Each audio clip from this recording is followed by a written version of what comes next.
5-6 క్యారవాన్లు, 50 మంది అసిస్టెంట్లు. విజయ్ దేవరకొండ నిజంగానే ఇవన్నీ అడిగాడా? లేక సోషల్ మీడియాలో వైరల్ అవుతున్న ఫేక్ వార్త? గత కొద్ది రోజులుగా ఇదే విషయం చర్చగా మారింది. రణబాలి సినిమా షూటింగ్ లో విజయ్ దేవరకొండ 5-6 క్యారవాన్లు, 50 మంది అసిస్టెంట్లను కోరాడంటూ ఒక స్క్రీన్ షాట్ సోషల్ మీడియాలో తెగ వైరల్ అవుతోంది. అది చూసిన చాలా మంది కూడా ఇది నిజమేనా అని చర్చించుకోవడం మొదలు పెట్టారు. కానీ అసలు నిజమేంటి ఇప్పుడు చూద్దాం. ఈ చర్చ అంతా ఒక స్క్రీన్ షాట్ తోనే మొదలైంది. అందులో రణబాలి షూటింగ్ లో విజయ్ దేవరకొండ ఎక్కువ క్యారవాన్లు, 50 మంది అసిస్టెంట్లను కోరారని, అంతేకాదు నిర్మాతలు ఈ విషయాన్ని ప్రొడ్యూసర్స్ కౌన్సిల్ వరకు తీసుకువెళ్లారని రాసి ఉంది.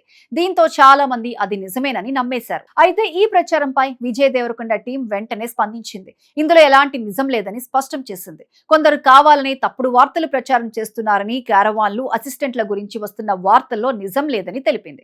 ఇక్కడితో విషయం ఆగలేదు. ఆ స్క్రీన్ షాట్ లో కనిపించిన న్యూస్ వెబ్సైట్ కూడా తాము అలాంటి వార్తను ఎప్పుడూ ప్రచురించలేదని, తమ పేరు ఉపయోగించి నకిలీ స్క్రీన్ షాట్ తయారు చేశారని వెల్లడించింది.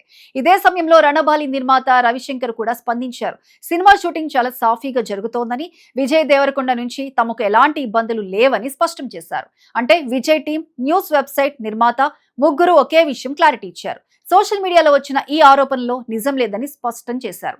ఇక సినిమా విషయానికి వస్తే, రాహుల్ సంకృత్యాన్ దర్శకత్వంలో తెరకెక్కుతున్న రణబాలిలో విజయ్ దేవరకొండ, రష్మిక మందన్న ప్రధాన పాత్రలో నటిస్తున్నారు. బ్రిటిష్ పాలన కాలం నాటి కథతో రూపొందుతున్న ఈ సినిమా 2026 సెప్టెంబర్ 11న విడుదల కాబోతోంది. ఈ ఘటన మరోసారి ఒక విషయాన్ని గుర్తు చేసింది. సోషల్ మీడియాలో కనిపించే ప్రతి స్క్రీన్ షాట్ నిజం కావాల్సిన అవసరం లేదు. ఏదైనా వార్త కనిపిస్తే వెంటనే నమ్మేయకుండా సంబంధిత వాళ్ళు ఏమంటున్నారో చూసిన తర్వాతే నమ్మడం మంచిది. మరి విజయ్ దేవరకొండపై వచ్చిన ఈ వైరల్ వార్తపై మీ అభిప్రాయం ఏంటి? మీ కామెంట్స్ ను కింద కామెంట్ సెక్షన్ లో మాతో షేర్ చేసుకోండి. ఇలాంటి మరిన్ని ఇంట్రెస్టింగ్ అప్డేట్స్ కోసం సబ్స్క్రైబ్ చేసుకోండి.